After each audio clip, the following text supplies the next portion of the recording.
আসন্ন ত্রয়োদশ জাতীয় সংসদ নির্বাচনকে সামনে রেখে আনুষ্ঠানিকভাবে প্রচারণা শুরু করেছে বাংলাদেশ জামায়াতে ইসলামী। মাগুরা জেলার ২টি আসনে কোরআন তেলাওয়াতের মধ্য দিয়ে নির্বাচনী কার্যক্রমের সূচনা করা হয়। ২২ জানুয়ারি সকাল ১১টায় মাগুরা ২ আসনে সংসদ সদস্য প্রার্থী এমবি বাকের ভোটারদের উদ্দেশ্যে বক্তব্য দেন।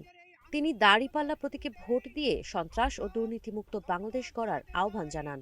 এই দেশের জন্য, জাতির জন্য যারা জীবন দিয়েছেন সেই সকল শহীদদেরকে বিশেষ করে স্মরণ করি। বাংলাদেশ জামায়াত ইসলামীর শীর্ষ নেতৃবৃন্দকে, সেই শহীদ মাওলানা মতিউর রহমান নিজামী, আলী হাসান মোহাম্মদ মুজাহিদ, দেলার হোসেন সাইদি, কামারুজ্জামান মীর কাসেম আলী, আব্দুল কাদের মোল্লা সহ সকল শহীদদের কাছে শ্রদ্ধার সাথে স্মরণ করছি। দাঁড়িপাল্লা মানুষের আস্থা ও ইনসাফের প্রতীক। এই প্রতীকে ভোট দিয়ে শান্তিপূর্ণ দেশ গড়তে হবে। এদিকে মাগুরা ১ আসনের সংসদ সদস্য প্রার্থী আব্দুল মতিন বলেন, মাগুরাকে উন্নয়নের একটি মডেল হিসেবে গড়ে তুলতে চান তিনি। আয়না মোড় থেকে আনুষ্ঠানিকভাবে আমাদের প্রচারণা আজকে উদ্বোধন করা হচ্ছে।